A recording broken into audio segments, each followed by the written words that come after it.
Welcome to Your Next Mission podcast with the 12th Sergeant Major of the Army and co-founder of the American Freedom Foundation, Jack L. Tilley. Proudly presented by Cavalry Agency, Navy Federal Credit Union, Purdue University Global, and Veterans United Home Loans.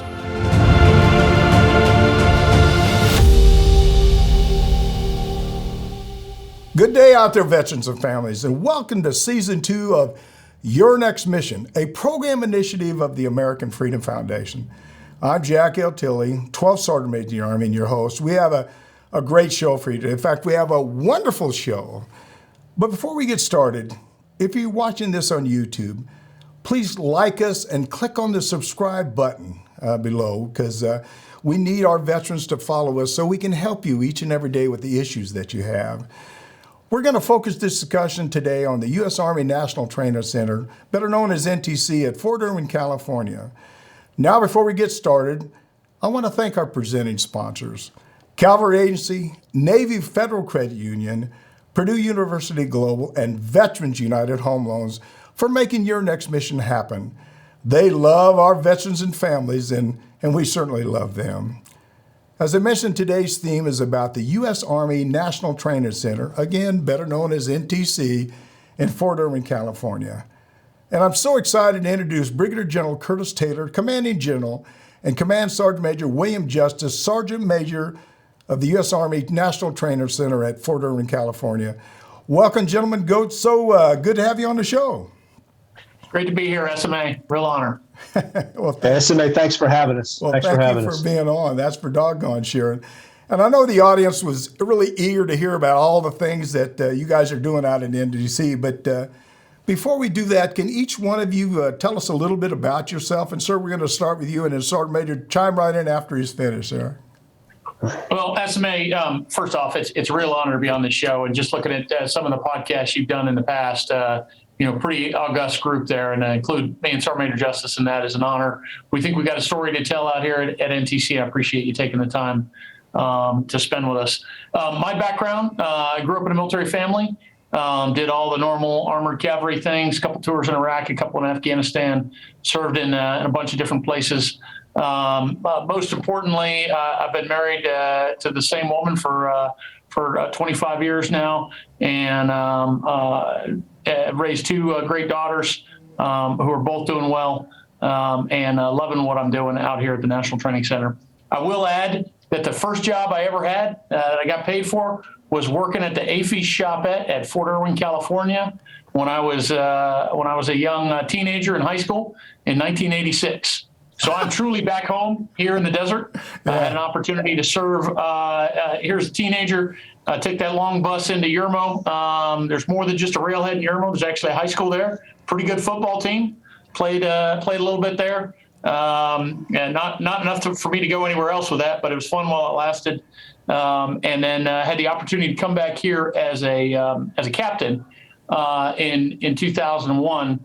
And had little kids at the time, and our family just fell in love with this place. Yeah. And so I've really enjoyed what Fort Irwin has to offer for a long time. I've had to see it as a dependent myself, and then as a young officer, and now as the post commander, and it's a dream come true. Well, I got to tell you something real quick. I'm an old Cav guy. I was on 48, 60s, A1s, A3s, and M1s.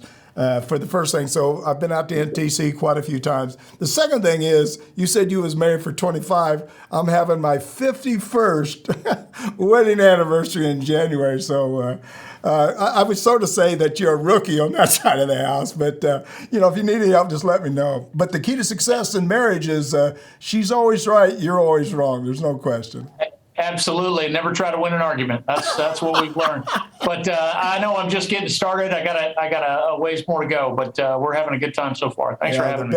The best decision I ever married, best decision I ever made was getting married to my wife. I love her to death. She's my best friend. So, hey, Sergeant Major, how about you? Give us a little update about yourself. Yeah. So I'm born and raised in Ohio. I'm one of four boys, all of which at one time or another served in the military. I've been in for about 30 years. Came up as a tanker. I became a tanker because so my grandfather was on my mom's side was a tanker in World War II, and I grew up hearing stories about tanks, and so that's what I did. We've been married for 27 years. I am a father of one son, and I'm recently a new grandfather, so I'm pretty excited about that. All right. Yeah, right. I'm excited. We're going to go see him at Christmas. I don't have as quite the time that General Taylor has at the NTC, but I am a repeat offender. I was an ops group once upon a time, and then I was fortunate enough to come back as the post-SAR major. And I'll tell you, I've just been blessed. I mean, honestly, this is the only thing I've ever wanted to do in my life, and by God's grace and my wife's support, she lets me keep doing it. So that's not true, but by her support, I've been able to continue to do it, and so I'm really blessed, and I love what I'm doing. Yeah, I tell you that Sergeant Major, when I get, and both of you know that families suffer a great deal. Well, why you're on active duty. You deploy, you do all those things. You're sort of having fun, and your spouses are back doing the hard things. I remember that. Really, for the audience, you need to know this.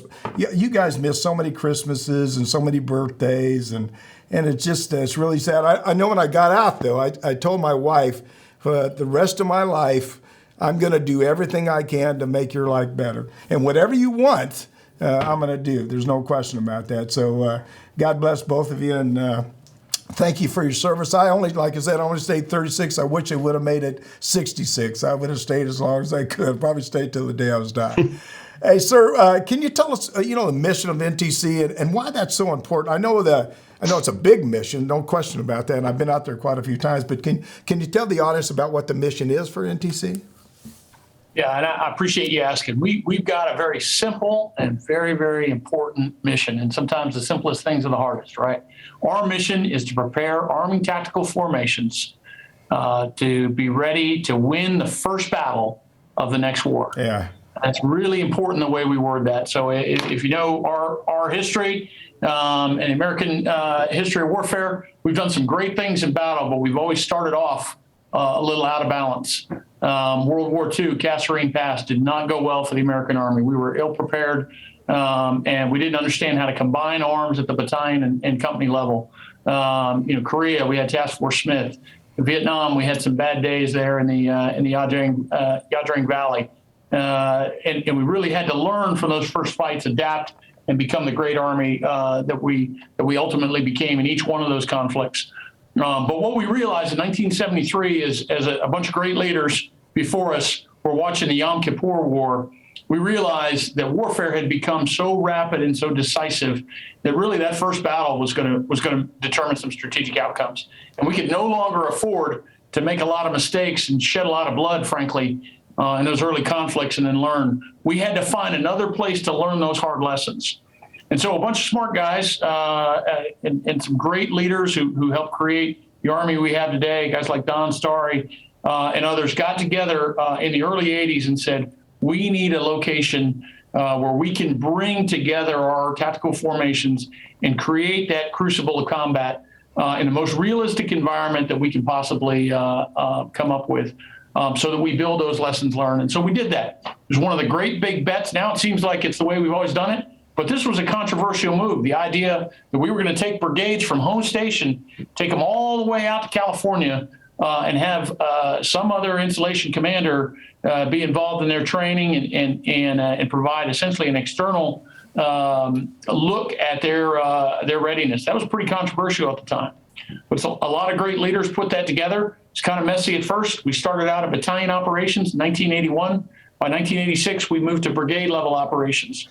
And once we got that rhythm going, we really started hitting it. So 1986 up until the mid-90s, we were doing 14 rotations a year. Wow. And what that meant for our soldiers is you were getting, the soldiers here at the National Training Center, you were getting a little time off in the summer, a little time off at Christmas. But the rest of the time, there was a unit coming or going, and sometimes coming and going at the same time to keep up with that tempo. And those 14 rotations a year, fought out in the desert, in the blazing heat, the freezing cold, over time built the Army that we have today.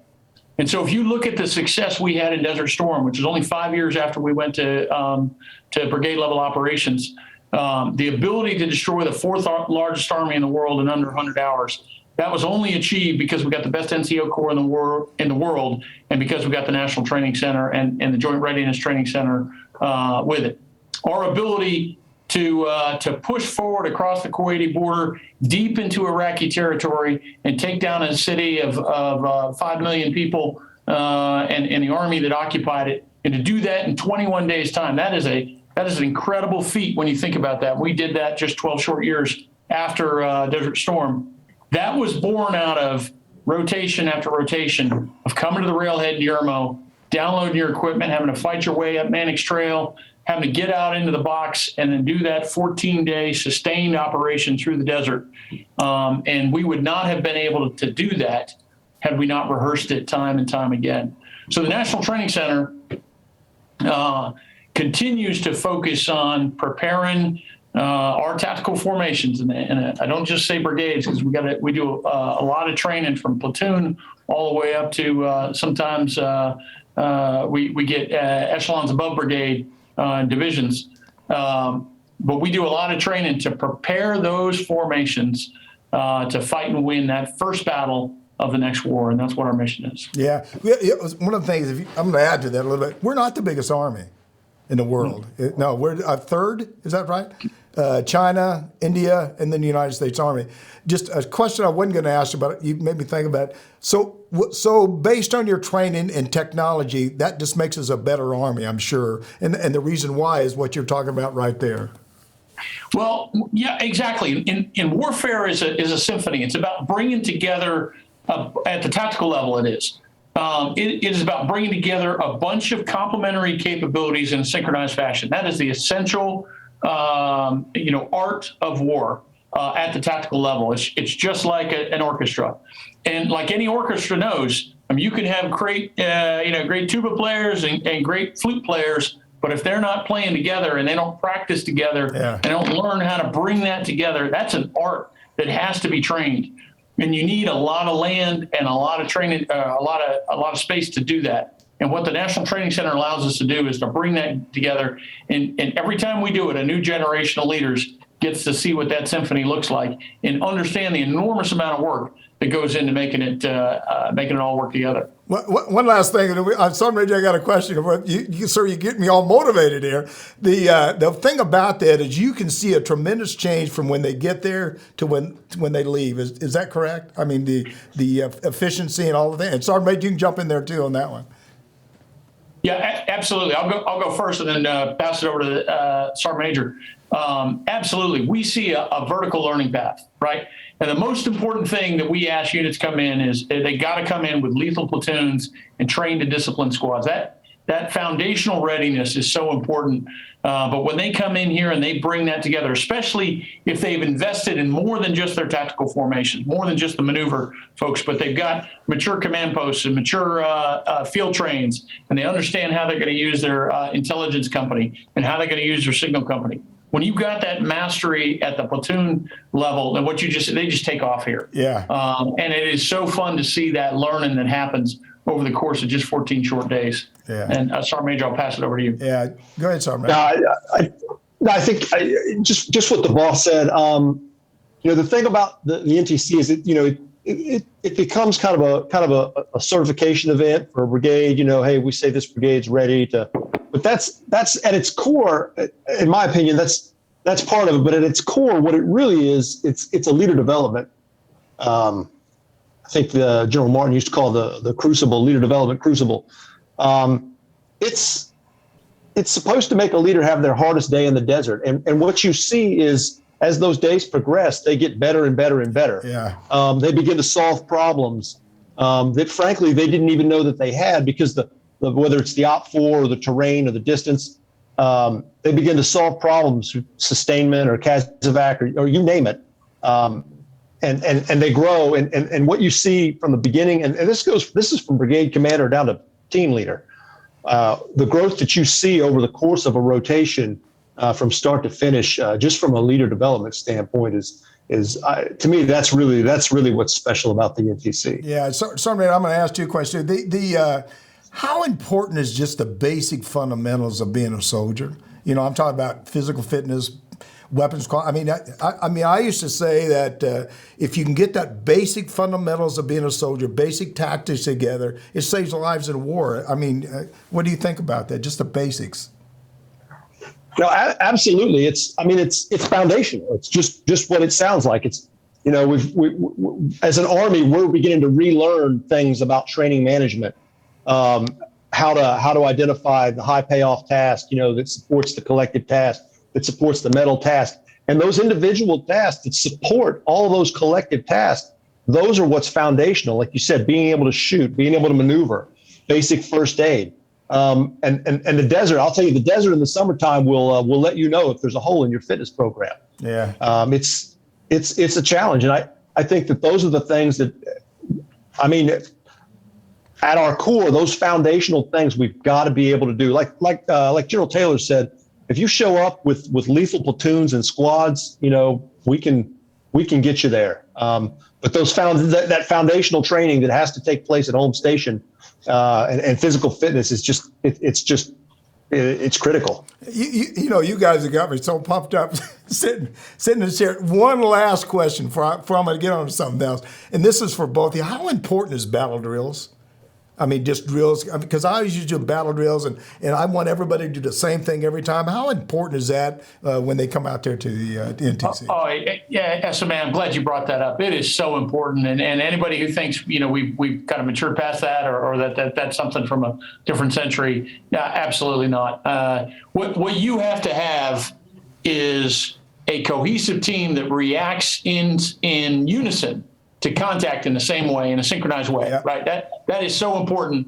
One of Rommel's conclusions as he was attacking across France that remains true today was, in any chance outcome between German and French forces, it was the unit that could establish the highest volume of fire at the outset of the engagement that inevitably won the engagement. Yeah. And that principle remains true today. There's no technology out there that's going to change that. Nope. And the types of engagements have changed, and the ranges and everything else. But that instant that you face a unexpected threat, your ability to respond as a team in a cohesive way, and then to create a synchronized response to that threat, is going to determine whether your soldiers live or die. Yeah. And there's nothing more important than having well-rehearsed battle drills to make that happen. I used to work on drills when I was a platoon sergeant, first sergeant, and all the way through my military career, and I know it is important. Sergeant Major, you want to add anything to that real quick? I think this conversation making me think back to when I was a platoon sergeant. Platoon tactics aren't that complicated. I used to tell my platoon leader, "Hey, it's fix and flank, sir, and who wins is who does it faster." Yeah. And battle drills are that speed element. Battle drills, like General Taylor said, those set actions that we know to execute in a set of circumstances. It takes a lot of the thinking out of it, which allows for speed. It becomes reactive. It becomes intuitional, and that speed is what makes all the difference. It only comes down to who can do it faster than the other guy and more accurately. And battle drills and training of that sort, to me, is, again, back to the conversation about being foundational. One of the things those are foundational things. One of the things most people don't realize is when you're doing those battle drills, you'll do it. You want to be thinking you're doing everything the same way every time. And you got to think about being in a situation where there's people firing at you. There's a lot of things going on around you, and so knowing how to do that drill correctly each time. You guys probably don't know this, but I was overran once, 20 wounded and 7 killed in my platoon. And to this day, I don't think we ever talked about battle drills. That was years ago. But knowing what your job is, knowing what your responsibilities are, there's no second best in the military. You either win or you lose. They don't give you a second place trophy. You have to be the best at what you do each and every day. So I hope the audience has listened to what we're talking about today. It's about men and women that are literally willing to die to make sure that you have your freedoms. Sergeant Major, Fort Irwin is somewhat a remote and isolated area, to say the least, and it's really being on the edge of the Mojave Desert of California. Can you explain, the advantages, this type of locations, and what capabilities exist there that no other post camp or station around the world has? What's the advantage of the NTC? So there's several things. When I talk about this, I typically tend to start with the physical terrain. The maneuver area in the box, what we call the box, is enormous. On top of that, the terrain is challenging. It's difficult. Very few home stations have terrain that matches what we have at the National Training Center. And that's important because when you're talking about sustainment, when you're talking about fires, when you're talking about combining arms, that terrain and that distance challenges that much more than it would be, say here at Fort Hood or any other installation, because it's just so much bigger. On top of that, as the American Army, we try to play away games, and this forces a unit to come to a location that they're not as familiar with as their own training area, where they'll then face a world-class Op-4. The 11th Armored Cavalry Regiment doesn't do anything but fight the Blue Force, 8-10 times a year. That's what they do, and they're very good at it. They know the terrain like an enemy on their ground would know the terrain. And that Op-4 is a big part of what we're able to challenge the Blue Force with, or the rotational unit. I think our instrumentation, which you just don't have, the instrumentation is what allows us to sit down. And when the real learning happens during the AAR, it takes all the debate out of what happened, because we bring up the instrumentation and I can show you where you were, who shot who, when, did they hit, did they miss? I can show you your decisions in the instrumentation. And then the real secret sauce is the OCT. Yeah. Somebody who's done that job before. If you're covering down on a platoon sergeant, you've been a platoon sergeant. If you're covering down on a company troop battery commander, you've been a company troop battery commander. You have that experience. And we use the AAR just like we've done for years to learn from ourselves, see ourselves, and get better. And I think that's what we have at the National Training Center that you just don't have anywhere else. Yeah. Hey, sir, do you want to add anything to that? I want the audience to understand, this is a team that we talk to. This is a non-commissioned officer and an officer that work together each and every day to make sure we get the best out of the service members that are in our great Army. Sir, you want to add anything? Yeah, absolutely. I mean, he nailed it. That triad of a professional Op-4, an experienced and well-trained observer controller team, and that sophisticated instrumentation. That's the magic of the CTC, and you bring all that together. But there's a couple things we can do here that you just can't do at home station or frankly anywhere else in the world, and that is live fire at scale.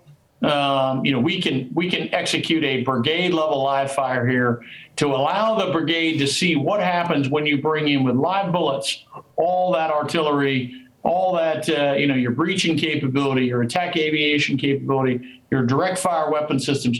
You synchronize all that in a live engagement. You can really see the psychological effect that we can deliver against a determined enemy. And you've got to see that in real life to really appreciate how powerful it can be. Because we're out here in the desert, we can replicate the electronic spectrum much better. We can take away your GPS. We work with the FAA all the time to do GPS jamming. We take that away. We replicate a true EW threat out here, and then we can replicate in the force on force. We can replicate indirect fires very, very precisely. So the enemy can come at you with a couple of different ways, and one of it is through his indirect fire capability. We know we've got a couple adversaries out there who are going to try to challenge us in that area. So being able to do that at scale here at the NTC is part of the unique aspects that we offer. Yeah. We're talking with Brigadier General Curtis Taylor and CSM William Justice from NTC at Fort Irwin, California. And if you've been enjoying your next mission with me, Jack L. Tilley, 12th Sergeant Major of the Army, and don't forget, if you're enjoying this discussion, please like us and click on the subscribe button below and just join our team. That's what we want. Just like the commander and sergeant major, we want you to be part of our team. Sir, to continue our discussion, modernization is a top priority for the Army, and NTC recently celebrated, I didn't know this till the other day, 40 years and 400 rotations. And how have these rotations changed since we're out of Iraq and Afghanistan? And what is the modernization effort are you seeing there? Yeah, I appreciate you asking that question. So I said our mission is to prepare tactical formations to win the first battle of the next war, not the first battle of the last war. And so we learned an awful lot in Iraq and Afghanistan, but we recognize that the world didn't stand still while we were fighting those two extended conflicts. In fact, a lot of our competitors out there took a hard look at the way we were fighting and our ability to combine arms and tried to keep pace with us and had some success. And so what we're seeing is a threat environment right now that looks very different from what we might have faced with Iraqi insurgency or against the Taliban. And so when you come to the National Training Center, we're going to give you that threat environment. So since about 2009 or so, we've been moving out of an exclusive focus on counterinsurgency and moving into what we call the DATE, the Decisive Action Training Environment, which combines some aspects of a counterinsurgency fight. So there is a insurgency force. There are populations that require your influence and in some cases your control, and that's a factor to play to inform your planning. But more importantly, you're fighting a very, very capable enemy that's conducting decisive action against you. So where we're seeing the most modernization right now as we think about that future fight and we understand what a future conflict may look like in the 21st century is really in fires, intelligence, and lethal drones. Those are the three biggest areas. First, with fires, we know that we're entering a world where we have mass dynamic precision. What that means is we've got competitors out there that can hit us with precision weapons in mass, going way beyond just the ability to hit a couple high-value targets. But they can come after your tanks, they can come after your support elements, your artillery, everything with precision fires. And that those precision fires are getting good enough that they can even hit you while you're moving. And so we have paid a lot of attention to what happened in Nagorno-Karabakh last year with the Azerbaijan and the Armenian armies. And their use of that precision fire capability was pretty important. The second thing we're working on is intel. The reality is we've got pervasive surveillance on the battlefield now. You can see your adversary in depth. If he's not adequately trying to hide his position, you can see, you can detect him, you can track him, and you can target him in depth. And so we're creating that reality here. And I tell every brigade commander when they come in is, hey, if you're using the tools you have inside your own brigade TOC right, you should know where every OPFOR vehicle is most of the time. There's a couple times where they can, if they're really trying hard, they can hide from you. But you should know where he's at. Likewise, you need to expect that he's going to know where most of your forces are most of the time. So how do we fight differently in that world? The third one we're bringing in, and again, tying back to Nagorno-Karabakh, is the use of these lethal drones. And so we just had a fight the other day in our big town, our largest urban site, about 700 buildings. Typical infantry battalion going in about 3 a.m., pre-dawn, hit the edge of the city, seizing a building, trying to work their way into the city. There were 25 lethal drones over top of that battalion when they entered the city, dropping little munitions. And we've got a way to replicate that in a way that's safe for our soldiers. But that's a reality we've got to deal with. We saw that in Iraq, and we know that if we were facing a near peer or even a less than peer adversary, that those are weapons we're going to see on the battlefield. Yeah. So that's what a future a fight at the NTC is going to look like. It's not going to look like anything you experienced in Iraq or Afghanistan, but it is going to look like what we think future war is going to be for American forces. I think one of the things, you touched on a lot of great things, but one of the things that really resonated when you talked about the tools, it's so important for commanders and sergeant majors to know what other MOSs, other skill sets have, so you can use all that stuff for yourself. And a lot of times people just, and you hit on it, just don't know what they have available for them. Yeah, absolutely. And that's a big thing you get out of coming here to the NTC is again, you're pretty good at your one instrument in the orchestra, yeah. but your instrument, ain't going to be relevant unless you got a bunch of others coming with you. And we've got this saying, our OPFOR commander has this saying that, if you come at me with direct fire, I'm going to kill you. If you come at me with indirect fire, I'm going to move. If you come at me with attack aviation, I'm going to hide. All three of those I can defeat, but if you come at me with all three, I'm going to die. Yeah. And that's what we've got to have, is that ability to synchronize, to combine arms at the platoon, company, battalion, and brigade level. And those arms are going to change as technology evolves. But the system of combining arms remains the essential skill that our modern warriors got to have.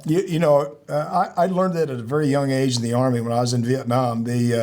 I learned how important it was to have infantry with me when I was breaking jungle, how important it was to have that artillery or aircraft behind me that can protect me. So I learned and developed that way throughout the United States Army about how I want to know what all capabilities that I have to assist me on the battlefield. So that's important stuff, and that's great information. And you're doing just a wonderful job. I can tell the enthusiasm out there too. So, Sergeant Major, attracting and retaining talented NCOs and officers can be challenging, particularly for a remote installation, which you talked about before, at a high tempo, knowing what you know now. Sure, NCOs and officers fight for an assignment to be there or try to be there? I'll tell you what, SMA. So like I said, I'm a repeat offender there at the National Training Center. My first time there, I was post my 2nd battalion job, and so I go out there to be a 40 on the Cobra team, which is that's the call sign for a Sergeant Major OCT. I cover down on the Cavalry squadron, Sergeant Major. And after doing 2 battalions, you think you know a thing or two about being a battalion Sergeant Major and all the resources, like you guys were talking about, all the things that you have at your disposal. And I'll tell you what, I went out there and I learned more in my 30 months out there as an OC than I had learned probably in the previous 5 years about warfighting. There's so much that's incredible about it. You are out there with folks that are at the top of their game. I learned things about fires. I learned things about information collection. I learned things about signal, medical. I learned things about sustainment operations. So what we say is, if you want to earn your doctorate degree in warfighting, you come to the NTC and you be an OCT. You'll see things. You'll learn things from watching units, both good and bad. You get to work with fantastic professionals that just know what they're doing. And everyone that comes out there, whether you're in the Op 4 or whether you're in the 916th or an operations group, I tell them, if you and a counterpart PCS'd at the same time and they went somewhere else and you came here, you were going to be better for your time here. Our sustainers in the 916th Brigade, they move everybody in, every rotation. That's every piece of equipment, every person.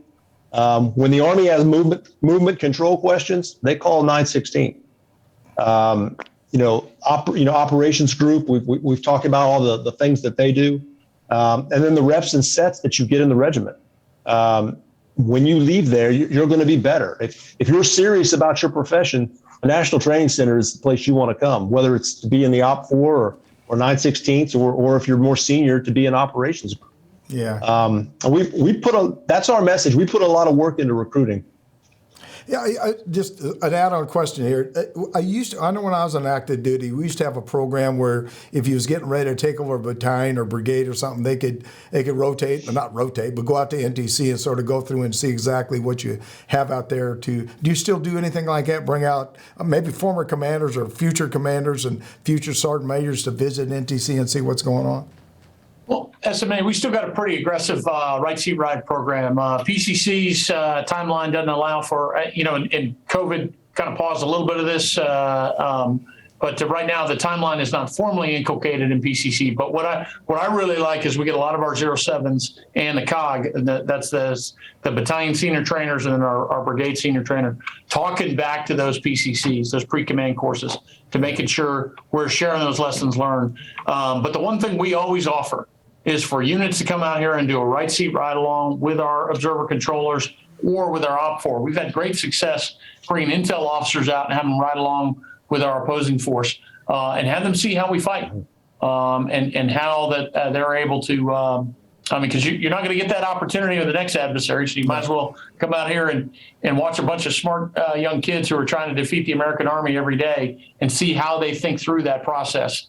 And it's very helpful for our intel community. Yeah. Sorry, Matt, you want to add anything to that? SA, to the recruiting question again, I think one of the best things that General Taylor and I have had the chance to kind of implement. And I'll tell you, the officers I think have been doing this for a while. The OCs that they identify to come out here, typically there's a brigade commander or a battalion commander or even a division commander, who along with General Taylor, who have handpicked these folks to come out and do these jobs.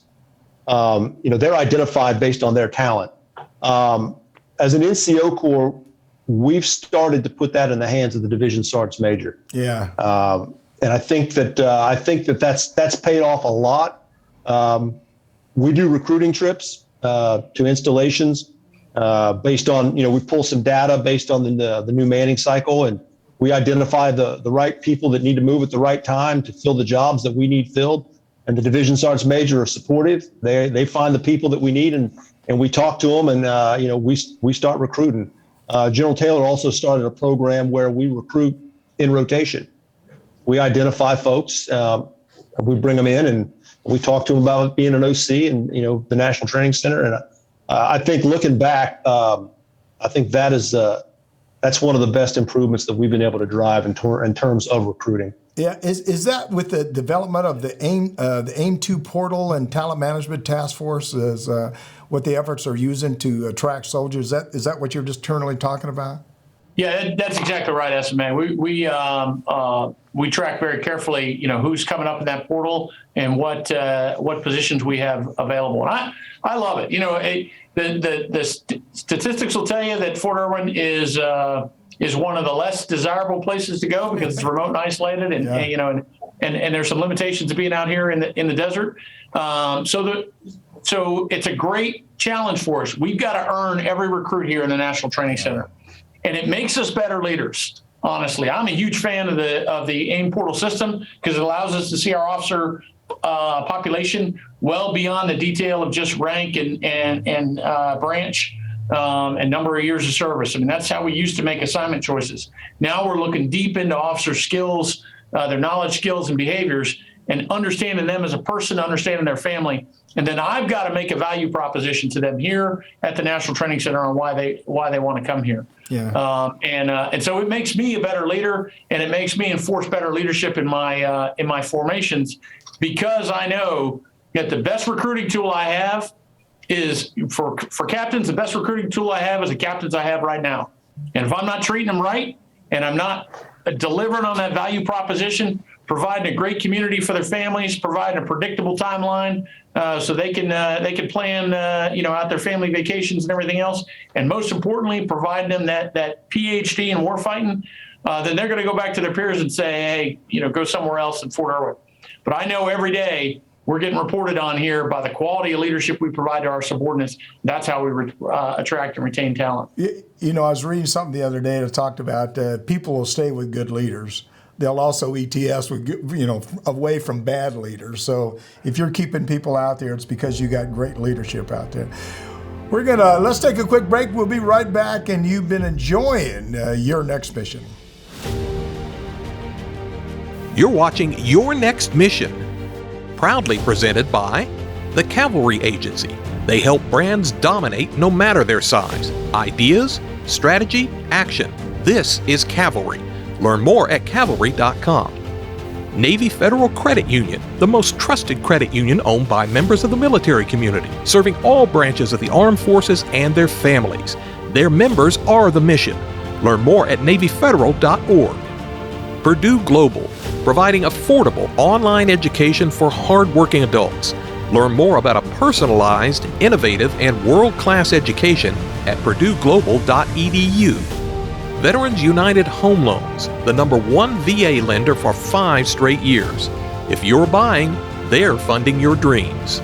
Learn more at VeteransUnited.com. Now back to your host, the 12th Sergeant Major of the Army, Jack L. Tilley.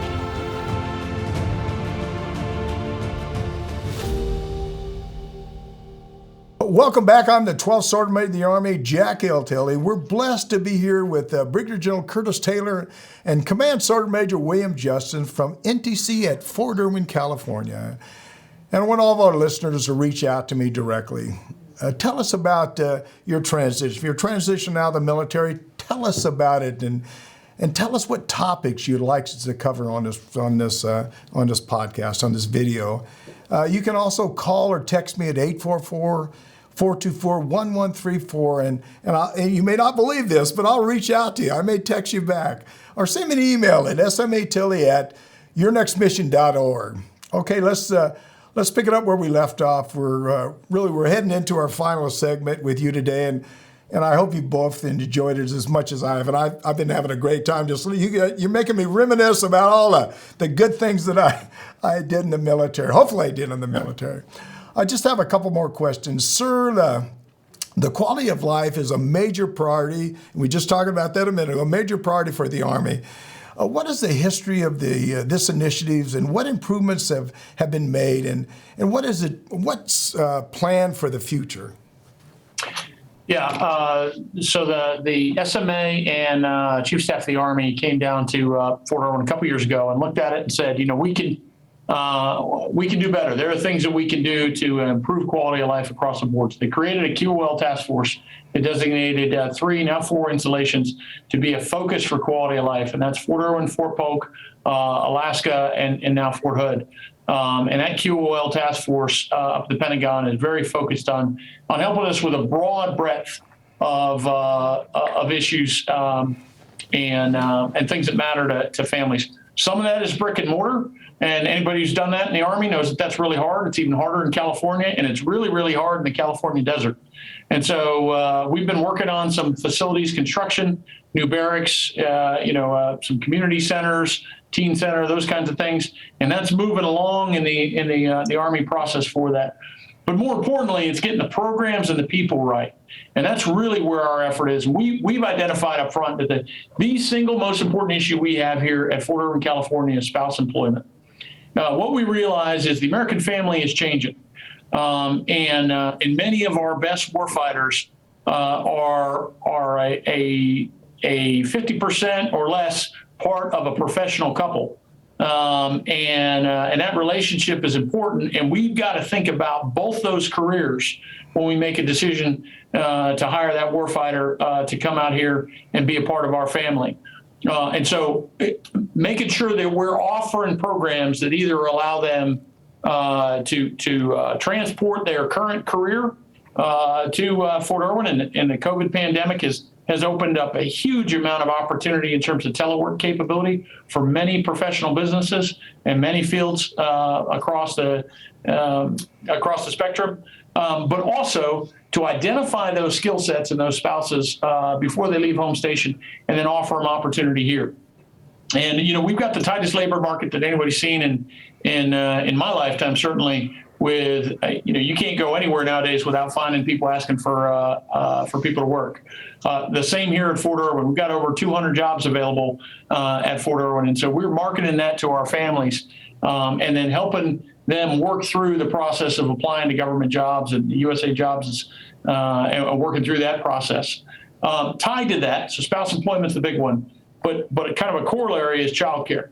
And so we recognize that you're not going to be able to employ spouses unless you can solve the child care problem. So we track that very, very carefully.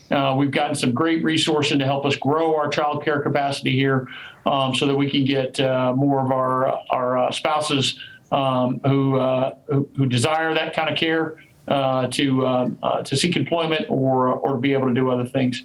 And then the last one I just want to highlight, because when people think quality of life, they think about money, and they think about bricks and mortar, but it's about social connection. Yeah. And if we think about suicide prevention, and we think about creating a more diverse and inclusive environment, all those come back to how well do I know my neighbor, and how well do I know my squad mates? And we can do that right here. I don't need a dime from the U.S. government to help us get better at social connection.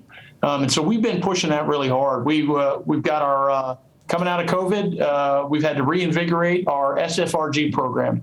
That's a great program. And what that is, for those of you might not be familiar with the acronym, that is about creating a family at the company level. And building relationships between your most vulnerable families, which are sometimes your newest soldiers and their families, and the chain of command. So there's trust there. There's a baseline of trust. The next one we're working on is our BOSS program, Better Opportunities for Single Soldiers, to make sure that we're bringing our single soldiers in, and that they're not just spending a 4-day weekend in the barracks, with a little bit of alcohol and a Xbox. But they're going out and seeing this incredible community here in Southern California, and they're building social connection with their battle buddies. That really is the most important effort we can push. The thing I loved about Fort Irwin, I'm on my third tour here, is your neighbors. Yeah. You build a tight bond. It's like being in Zama, Japan, or Vicenza, Italy, or deployed in a small COP in Afghanistan. You get to learn the people around you. You build tight bonds. There's a saying here at Fort Irwin: you cry when you get here and you cry when you leave. Because people build close relationships with their fellow warriors and their families. And I see part of our job here as the leadership of the NTC is to create the environment for that to happen. Again, if they trust you, they'll follow you anywhere. I had a platoon when I was a platoon sergeant. I came out, a little story here. I came out and I was mad at my platoon, and I started really getting on them real hard, and I was using a lot of bad words, I guess it was. Wasn't that bad, probably for the times, but after I finished, I walked away, and a platoon sergeant come up and he says, I can't believe that you talk to those soldiers like that. I talk to those soldiers the way they need to be talked to, but they know that I'll take care of them. They know that I'm the real deal. They understand if you care about their families and the people around them by your actions, and that's exactly what you're doing. So, like I said, I didn't want anything out of people in the military other than do your job and let me help you do your job as much as I can. And like I said, I love being a soldier each and every day. And God bless you for what you guys are doing and helping our service members get ready for war. Sergeant Major, you want to add anything to that? Not what I said, what the general said. Yeah, no, the commander really, he hit it all. I mean, we've had a great deal of support from Chief of Staff of the Army, the SMA, the Army staff, a lot of support. Barracks is a big focus that we've got going forward. The only thing I might add to what he said is with regard to our schools as well. We have a fantastic relationship with Silver Valley, the school district. We have 3 schools on the installation that go up to 8th grade. But the one I really want to talk about is the high school, and some of this was born of COVID. Everybody started going to school virtual. But what it did was it forced us in the school district to kind of open our aperture a little bit and see what was possible. So we've got some great programs, whether you go in person or hybrid or completely virtual, that have definitely made an improvement on our families and our kids' lives. The ability to take AP courses, college classes, things that previously weren't offered.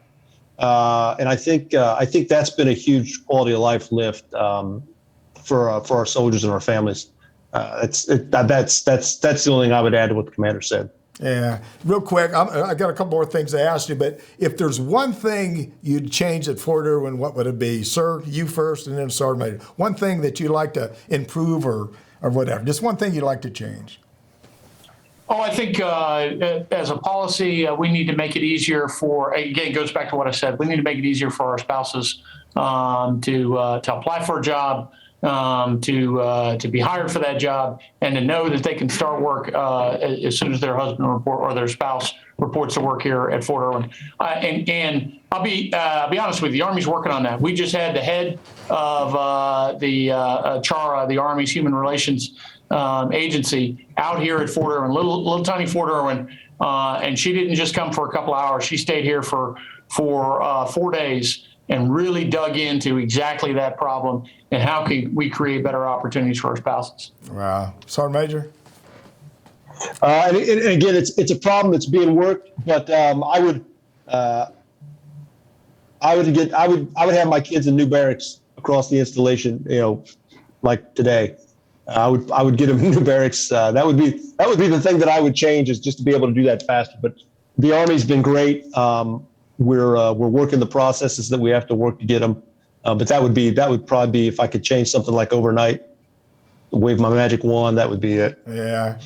Hey, unfortunately, we're sort of going to the end of the show here. So, are there any final thoughts that you want to share with the audience? Anything that maybe you missed? This is again. I told you before we ever started. This is your show. I want to make sure that the people that are listening out there understand what the capabilities are of the National Training Center and what they're doing for our country and for our military. Sir, we'll start with you. Any final thoughts?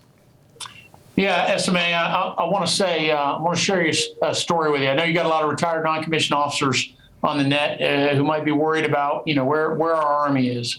So Thanksgiving Day, we go to the Wednesday before, like every unit in the Army, we went to the mess hall, and SMA, our Sergeant Major and I are standing there talking to soldiers as they're coming through the line. And I probably asked 70 soldiers what their plans were on Thanksgiving Day. 4-day weekends are pretty sacred here at Fort Irwin. We don't get a lot of them. People tend to travel. I want to make sure our soldiers are traveling safe. And to a man, I either heard from young soldiers, just at random, who happened to be in the line, I either heard, I'm going to see my family, or I'm going to my sergeant's house. Yeah. And that is amazing, without prompted from the leadership, but just because of the culture that we've created. Our non-commissioned officers knew that they were not going to let their soldiers sit in the barracks on Thanksgiving Day.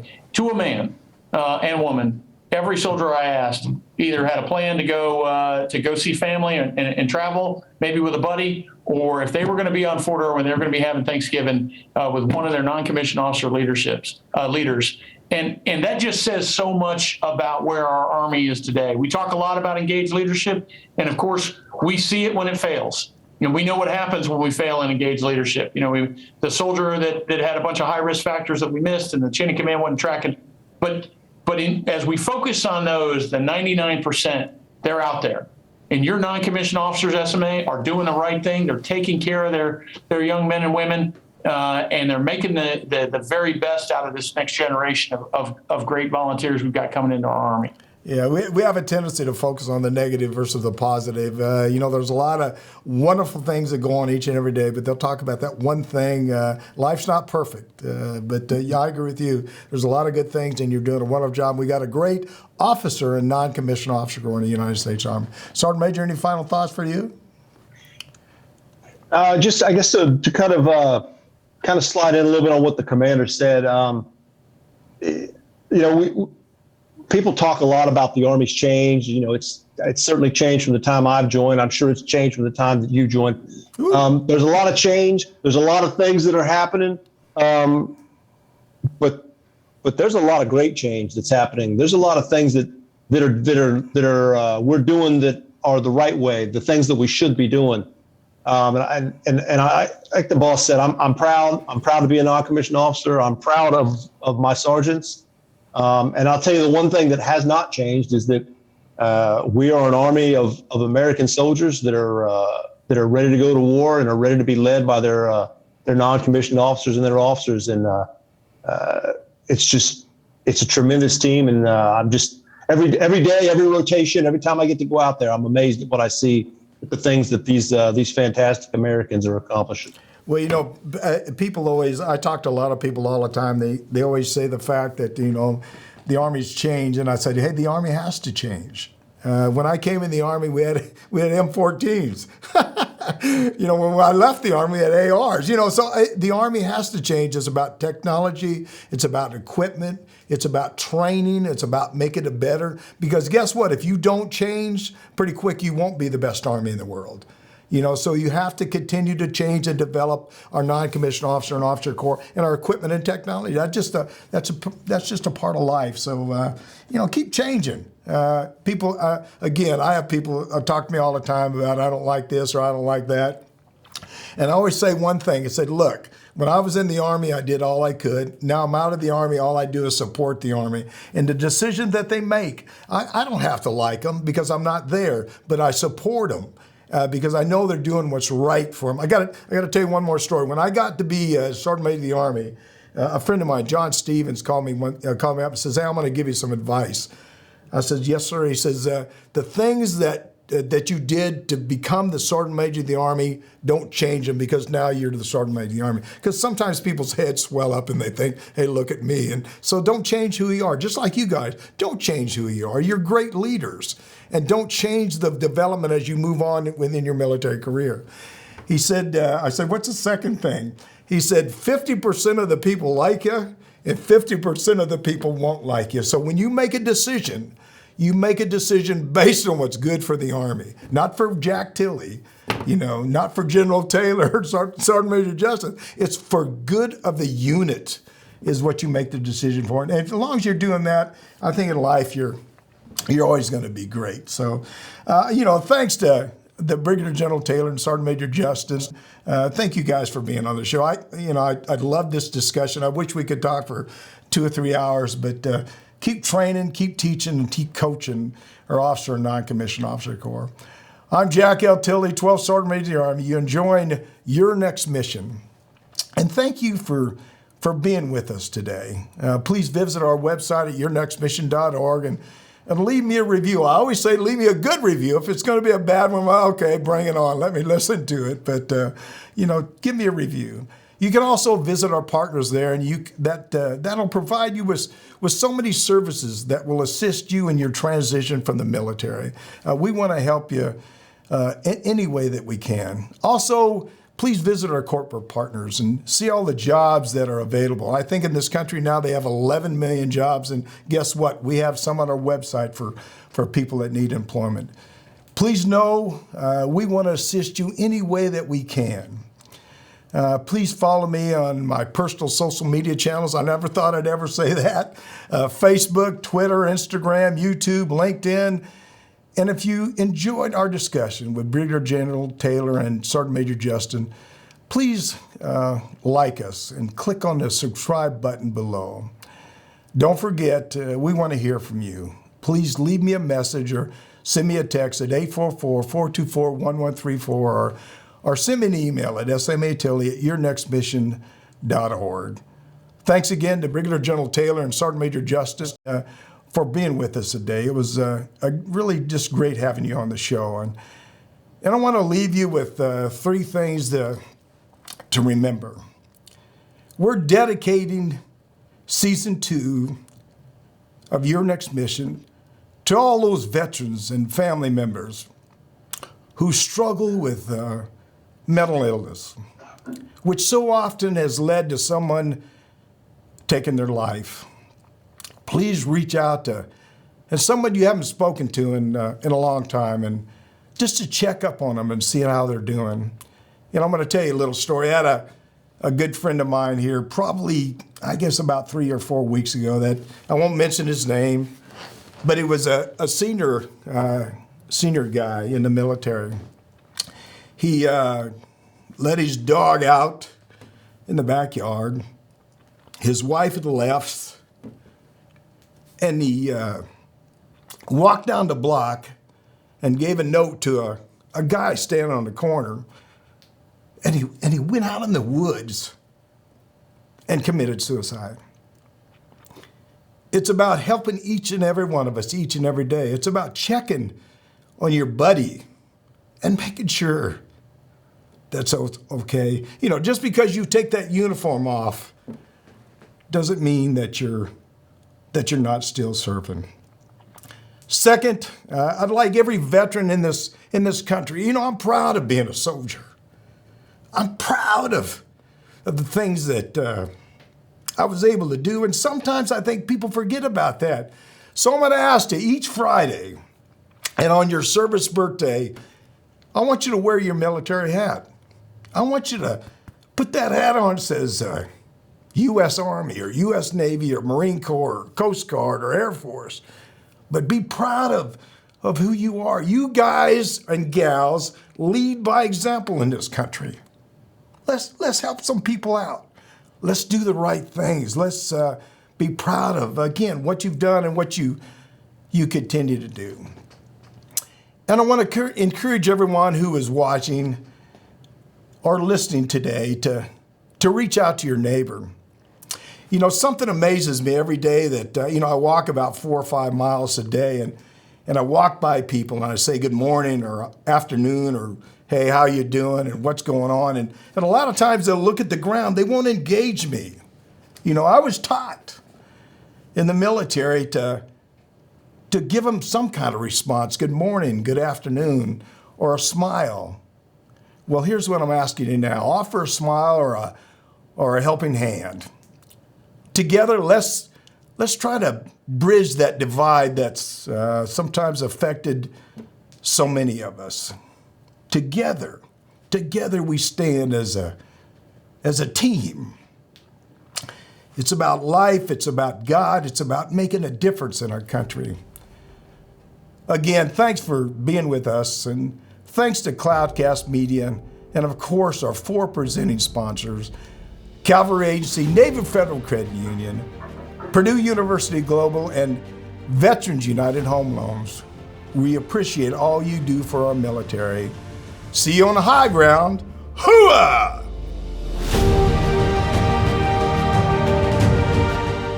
You've been listening to Your Next Mission, brought to you by the American Freedom Foundation. Learn more by visiting yournextmission.org.